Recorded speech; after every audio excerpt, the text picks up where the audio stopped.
السلام علیکم، بسم اللہ والصلاۃ والسلام علی رسول اللہ۔ سوال ہے کہ تہجد کتنی لمبی ہونی چاہیے؟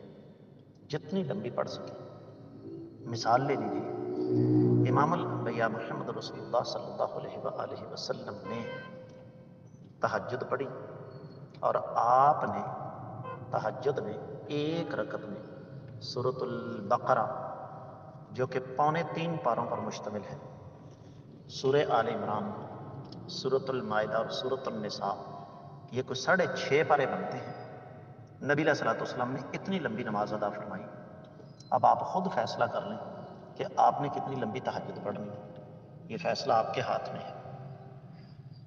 اس لیے جتنی بھی لمبی نماز ہو سکے تہجد کی وہ پڑھیں۔ میں امید کرتا ہوں کہ آپ کو سمجھ آ گئی ہوگی۔ واللہ تعالی اعلم بالصواب۔